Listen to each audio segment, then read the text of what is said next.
Welcome to Indie Talk Special. We are joined by Bismarck area film producer Matt Fern. Thanks for joining us today, Matt. Thanks for having me, guys. Happy to be here. You have a special investigative podcast piece that you've been working on that has been coming out over the last few Fridays. The $740,000 question. If somebody's interested in learning more about it, you can search that on YouTube. You're going to find it right away. This kind of goes into the North Dakota Department of Commerce and some issues that have arisen there with perhaps maybe a little bit of favoritism going on with a grant that came out. Give us a little bit of background on, I know that there was a grant window that opened for people to be able to apply for this grant. Give us a little bit of background on how that went down as it would have directly affected you and your industry. Yeah, well, there's actually two official grants given and one payment made through Commerce's advertising agency of record. And the podcast is called the $740,000 question, and it digs into the $740,000 paid to this one video production company. Was that all legal? And this first came to my attention 2 years ago in 2023 when ND Commerce announced the largest film grant I'd ever seen in state history of $600,000. And they announced that they had awarded it to Bismarck-based Canonical Productions to produce 2 feature-length films. And so at first I was very excited as a film producer, right, trying to get support from the state. I thought this is an incredible opportunity, and it was called the Motion Picture Production and Recruitment Grants. And from what Commerce told me, the goal was to promote North Dakota. That's why it was administered through tourism, increase tourism, but also through Commerce help recruit professionals and provide opportunities for media professionals, which are very rare here in North Dakota. Right. I know you guys are starting your own news station here on your own. And so anyway, so that first came over $600,000, but then I looked at the website, and there's only one website with information about this. And the qualifications of like who can apply looked as if, from my opinion, were copy and pasted from Canonical Productions website. And then also the grant window was only 6 business days, 10 calendar days. And that was to spend this $600,000, which was a biennium's, 2 years worth of funding, within 6 business days. And that's from the moment they announced it to when it was over. Wow. It wasn't like, all right, we're going to start this in a week and it's 6 days. It's from the moment, hey, this is out there. And so I reached out to every film professional I knew in the state, even those that worked with Canonical Productions, and no one knew anything. Wow. And they were all shocked of like, what is this? This is incredible. And then so just with that information, I started emailing. There was a person named the film program manager on the website where you could apply. And so I emailed him, and I have worked with Commerce before.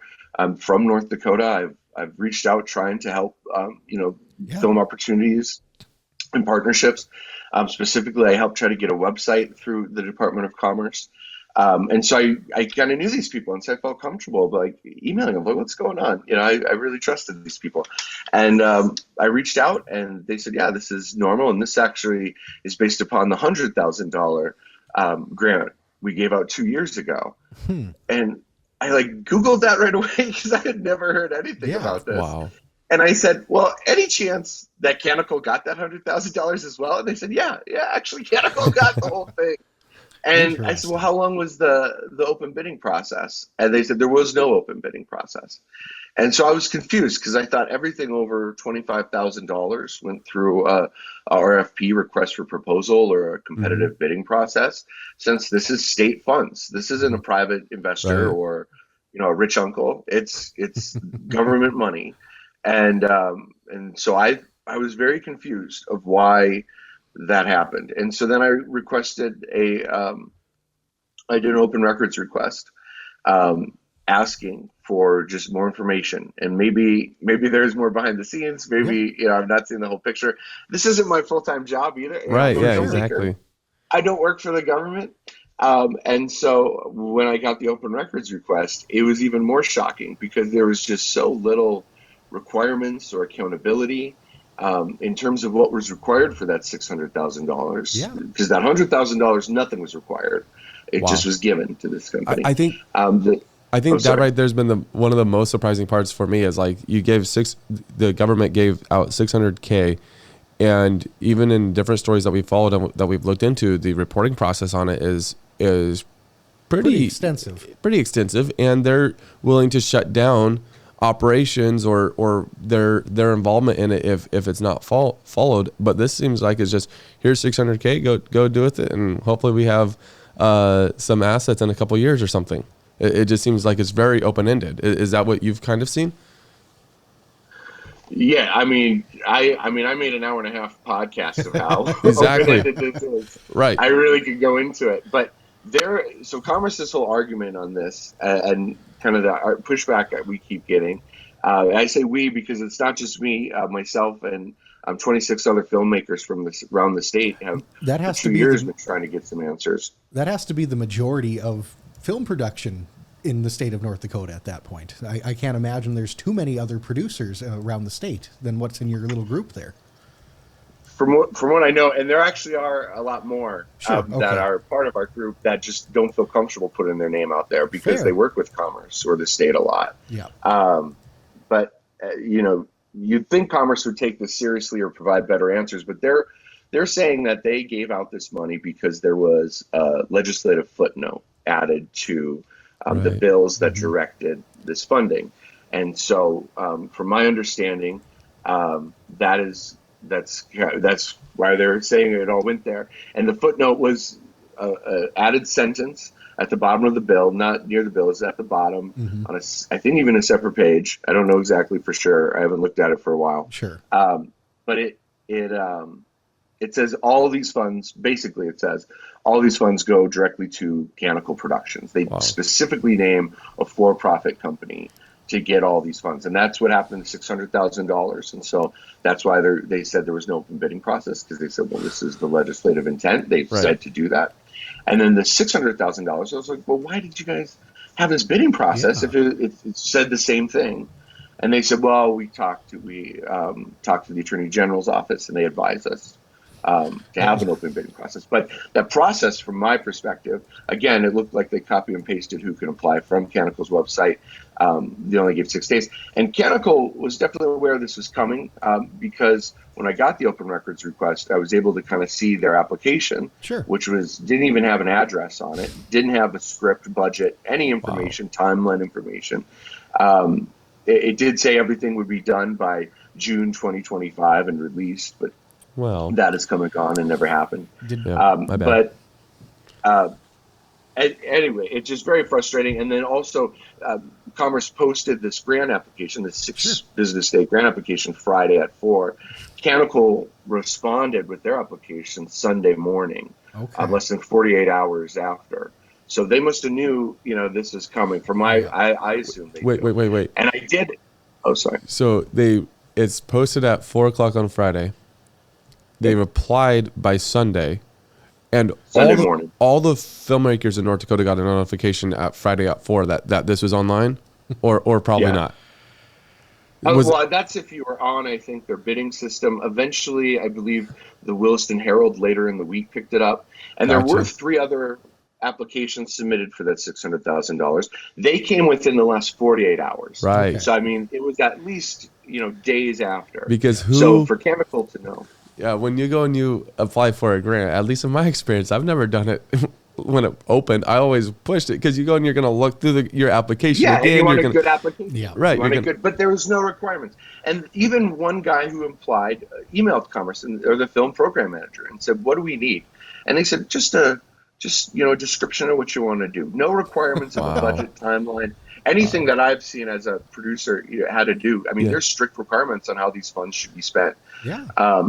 And none of that. It was just I want $600,000 for 2 films. No budget breakdown, no timeline, no who's involved. Is Kanye West the lead actor?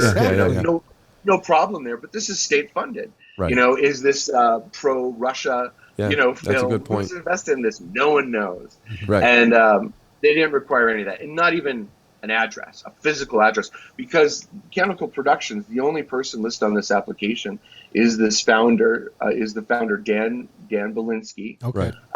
Who, full disclosure, I did eventually file an ethics complaint against, who I have known for many years, I made films with for many years, and who I've reached out for an interview with my podcast for, with all my questions. And I haven't heard back. And as far as I can tell, no one in the press has even heard back from this.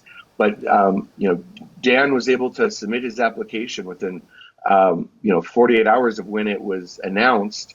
And then the commerce director, the film program manager, immediately responded saying, all right, well, thanks for your application. This is when payment will be given out. Yeah. Oh. Now, he didn't give that update to anyone else, of when the payment's coming out. Also, Dan didn't ask when's payment coming out. So from my perspective, it looks like there's these kind of extra conversations happening. Yeah. And the person in charge, the head of the film program manager, is the tourism director, the North Dakota tourism director. Gotcha. And she was CC'd on Dan's application. Okay. And yet her email was listed nowhere in the grant requirements. So why did he CC her? Right. Sure. And eventually we were able to get the grading process. And I believe it was just about 3 days after the grant application window closed. It was the film program manager, his boss, the tourism manager, and the communications manager, just a 3-person committee, graded the application submissions. And Dan's had no budget, no timeline, no nothing, no address. But his were the only ones actually for films. The other 3 applications were pretty vague as well, because this is a pretty rushed process with no requirements. Yeah. But none of them were even for a film. They were for TV pilots or unspecified number of TV series. Okay. So we've been so frustrated. I mean, because Congress keeps saying this is business as normal, business as usual, and this is fair and transparent. When it's like, do they not see that we have eyes and ears and we can see what's happening? Yeah. Because this is not fair and transparent at all. And you have, like you guys alluded to, a majority of the film industry saying this isn't fair and transparent. Right. Absolutely. And their whole argument for that short time window was that they needed to give whoever got the grant funds, which was Mechanical, the most amount of time to complete their project within the time frame. But everything needed to be done. A final report needed to be submitted by the end of June of this year. And so on July 1st, I submitted another open records request saying, can I see this final grant report, which should have been delivered yesterday. Yeah. And I found out the grant reports were delivered late. And they had no information. And the final budget was saying, nothing's complete, no films are done. Nice. Hasn't been shown anywhere. And then there was an itemized budget, but it looked like it was just made in Microsoft Word. Right. There was no corresponding receipts.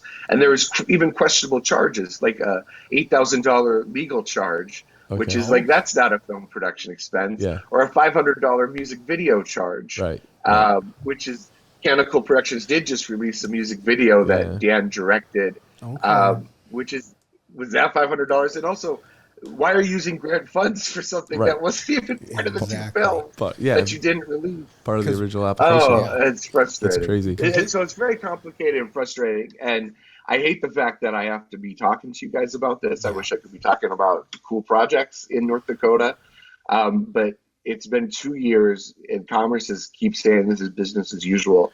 And so it came to the point of, I got to make a podcast to at least try to get the truth out there, because this might be it. I mean, it might be all over. And that's incredibly commendable to actually get out there and do it. And there's a couple things on the grant I want to touch on. So generally in other states that have film production agencies, whatever it might be, grant programs, tax incentive programs, these dollar figures don't get all doled out to one company generally. Yeah, from what I can tell, especially just in our neighboring states, Montana, Minnesota, it's spread out. And there's also something called qualified production expenses. Of if you're going to get a grant, you need to show that either you put that money in North Dakota, you spent it on something that would promote tourism, not drugs, alcohol, not legal expenses, not music videos. But none of that was required at all for this. And even when he provided that, and also his accounting, Mechanical's accounting was for, it was just one accounting for both movies. Like, how do we even know what was what? And that was for my filmmakers to learn from this. We have nothing to learn from.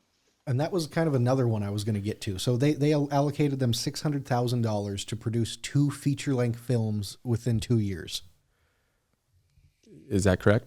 Yeah. And that seems like it's produce and release is from what the understanding I have. Based on your experience, what's a typical timeline for producing about 3 years is usually a typical timeline for a film. So maybe a year pre-production. Maybe they could get 1 done in that timeline conceivably, and now they're expected to get 2 done in that timeline. And clearly we're now at almost the beginning of August here in 2025, and we still haven't seen a release. I believe they've finally let out a trailer for one of the films, but there's still nothing on a release or anything. Well, I do believe they have announced a release for the first of the films. Sure. And again, I'm not criticizing the quality of these films in any way or saying they're good or bad. I have an issue with the process of which the state gave out taxpayer money, and then the fact that there's no transparency or accountability. But I believe they have some films coming out this fall. But from my understanding, it's self-released, meaning they're splitting the revenue with the theaters, and it's only showing in North Dakota, which is a little frustrating because I thought this was the motion picture production and recruitment grant. This is supposed to be tourism. Yeah. How are we increasing tourism by just showing the movies in Bismarck and Minot? Yeah. About, Medora, we got to be bigger. Anyway, this shouldn't be a shock. And also that $100,000 that they got 2 years ago, I've asked Commerce repeatedly, what do you have to show for it? And they have nothing, no documentation. They've never been able to show me anything. Yeah. And I said, well, was that a factor when you gave them $600,000? The fact that they just got $100,000 with nothing to show for it. Right. And they said, no. That wasn't a factor. And that's an interesting thing that we've seen with Commerce, especially during that regime time frame. You'll see them coming, and we've dealt with this up in what we've done with Dunseith. You'll see them come in and take the application for a grant program that they help administer. And on that program, X amount, in this instance, 93 jobs are promised to be created from this sub-company on the application process. Lo and behold, no more than 3 jobs are ever produced, and they don't ever do any kind of follow-up work with it. And I think this is kind of showing a parallel for possibly a bigger issue in Commerce. And that's why I kind of want to ask you, do you believe this is was this, because we have a new Commerce Commissioner now, Chris Shilkin, was this a regime issue, or do you believe this is more of a systemic issue in Commerce Department? I'm a filmmaker. That's a deep question right there. I know. That's for you guys. I'm not for it to debate. But thoughts on from my perspective, I think it is a broken system. Mm-hmm. The fact that it's been 2 years, we held a press conference outside the governor's office. I've met with these people. I've told them our concerns. We're 2 episodes deep in this podcast, and as far as I can tell, they say everything's fine. Of course. And Commerce did push back. The only agency, there's 2 agencies, I believe, that are taking this seriously. And one is the Ethics Commission, which I did file a complaint, and it is still under investigation. And the second is the North Dakota Auditor's Office, who did do an audit on Commerce and did respond to our questions. And they said that there was a short timeline. Now, I believe Commerce was pretty tied up by what they could comment on, because they said every grant is different, requires different requirements and eligibility. So they couldn't look at the limited requirements, but every grant does have a timeline. And so they were able to compare timelines. Sure. And they did say officially in their audit, this was very unusual. Yet Commerce pushed back at that, and I really thought, all right, well, now the auditor's saying, this was incorrect, because look at the data, look at the facts, you can't dispute that. Yeah. Yet even then, Commerce and the current commissioner are pushing back at that criticism, which is very frustrating. Of how can we move forward if we can't even have you guys acknowledge there's an issue to begin with? Yeah. And how can you not see there's an issue when the same company has been given time and time all the funds with very little to show for it? I think one thing that's interesting about it, though, is we look at Commerce, and perhaps we have a very tainted view of Commerce here. But when you go and you look at the timeline of events or the sequence of events, there's the footnote that you mentioned, and you mentioned it, I think it was episode 2 in the podcast, about this footnote where Canonical Productions gets put in there. And Obviously, there's no tracking system. As you went and you did your investigation, you found that there's no tracking system for these footnotes. So it's most likely we know who, and if you want to know who said it, listen to the podcast. Yeah. But it's not confirmed, but it's most likely right, because there's no actual tracking system with the legislature. But I think what's interesting is that actually before it even gets to commerce, you're already seeing a little bit of this like weird stuff going on at the legislature level. That's got to be frustrating too. And you're not only going against commerce, but you're going against some of the most powerful people in North Dakota, the legislatures that are already almost designating these funds for a specific company. This is just not right. And it's something where the ethics commission needs to be involved, but then there's also their new committee or new commission, and it's been a struggle to get any progress with some of the stuff that they're working on too, as well. Though hopefully this could be a groundbreaking thing for them. But that is a way to get the money, just to be friends with the legislature. Maybe that's where we got to start, Matt. Maybe that's what we got to do. I will say this though. Yeah. Go ahead. If you have a comment that you. Well, yeah, that's what's frustrating here. Yeah. If someone asks me, how do you get support from the state? For how can filmmakers get support? And right now, from what I can tell, is you got to sneak in these footnotes and just have everyone be quiet about it, because that's as far as I can tell is what happened here. Right. So, go ahead. Yeah. I was just going to say on that note, do you believe, has there been any evidence that you found to show that there is a nefarious link between the potential legislator and Canonical for why they were the person that added them specifically into that footnote? No, and that's a question I have asked that legislator. Okay. I have asked Canonical, Dan Belinsky, I've asked both of them, what's going on. And I even asked other lawmakers, why was Canonical chosen? And no one knows. Nothing. Which is, frustrating. Incredibly frustrating. I want to jump out of the fray for a moment and go and just look at the $600K film grant. I know that there's the other grant that went along with it. From your view, is this something that could be actually impactful to North Dakota? Like, you're in this industry, you see this come out, obviously it'd be great for individual companies, but I'm talking about the overall deal. When you look at this, as I already said, you're in the industry. How does this impact North Dakota if it's done properly?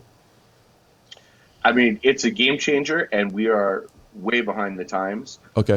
Canada, Montana, Minnesota all have competitive media production, incentives and programs within the state. I'm biased here. Yeah. Pretty much most of the people on our filmmaker community work in advertising, because that is more consistent. And so they make the local ads. They help the local businesses help promote their businesses and tell their story. So that's, I feel like, is on just the immediate impact of keeping these talented storytellers and media professionals in the state. They're going to help all businesses. And what I found, especially in Montana, majority of these grants are going to rural communities and, small media producers or people that work at small newspapers that want to do a deep dive on something or want to tell a story about, a tree or insect going extinct. Yeah. That living in a small community, they would have to leave and go to a bigger community to tell, to try to tell a different story. And so these grants are enabling these small filmmakers to do that. In Minnesota, it's kind of, I think, at a larger scale. Sure. They've brought some larger productions, some large Netflix shows there. And so that allows people to really learn and also these are high-paying jobs, a cinematographer on a Netflix show. And that's a great opportunity for them to be able to stay in North Dakota. In addition, the kind of second level is just the immediate impact of hotel and food. A film crew is a giant, business that's moving. And so a big thing is the logistics of where they stay. So it's going to increase hospitality. A lot of these grants need to be shown. If you want your money back, you need $1 into the state. So if you spent $20,000 on hotel for your cast and crew, that gives you $20,000 back. Not just here's $20,000 because I want to make a movie. Right. And so that is a way to impact. And then I think the longest term and why this is so unique is the cultural impact that film and media can make. And so you look at Fargo, the movie, or the popular TV show. Yeah. Those aren't filmed No. in North Dakota. They're filmed in Canada. They're still great, but I mean, wouldn't that be great if we were telling those stories? Right. Or even Minnesota you know, at and that point. Even Minnesota, and you know, Fargo, they have the wood chipper, you know, at their convention and tourism center. Yeah. And so it does help eventually, you know, their idea of tourism, I do believe, eventually will create. Yellowstone, again, to reference Montana. Okay. Yellowstone got a lot of support from the curious about state, and that has increased tourism substantially because people love that show. They see the mountains. Yeah. It's they created want a to go whole there. cult movement. It like there's this whole movement with Yellowstone. You see T-shirts and everything everywhere. It's one of the most popular things, and it has to be profoundly impactful for the state of Montana with that, for sure. And I think it would not be as profound if it was shot in Los Angeles on blue screen, Absolutely. on green screen. Oh, I mean, you need it out there. And there have been a lot of productions set in North Dakota. There's a show on ABC called Black Gold Bloom or Black Oil Bloom or something, I forget. But it was like it takes place in Williston, but you could see mountains. It was shot in Canada. Okay. It wasn't shot here because we have no tax incentives and we have no real infrastructure. And by infrastructure, I mean large sound stages, studios, a lot of people who can jump on a crew easily that you don't have to fly in. And so we see this as like, these are the baby steps. These film grants, this, you know, $740,000 could be in the right direction. Yet it's just being given to this one company with, from our perspective, no clear explanation, with very little to show for it. And now they're, you know, they're self-releasing screenings in a couple North Dakota cities, which is, that's just not going to have the impact I think these grants should have. Fun fact, this isn't quite on the level of Yellowstone, but NBC Dateline was at our office after the Anita Knutson trial, because one of the writers were involved in that. So one of our offices turned into a studio for NBC Dateline. More on track with this. Episode 3 is coming out this Friday in your investigative series. Any sneak peek into what we're going to find out in episode 3? Well, episode 3 is called Bob and Dan, and it really goes into the two people, from what I can tell, know the most about these grants, of who I've reached out to trying to get answers for. And so I've been able to find statements and interviews with both of them that I think shine some light on this issue. But, you know, ultimately, this podcast, I really want just awareness on this issue and transparency and some accountability. I'm not trying to hurt anyone with this. Right, it's not trying to be salacious. I've taken a lot of time to really triple fact check everything, because I don't want this to be more smoke. I want this to hopefully be some answers and some light into a very cloudy situation. And at the very least, try to get a little bit of a more fair process going in the future for everybody to be open and available to have this potential grant issued to them, whatever it may be in the future.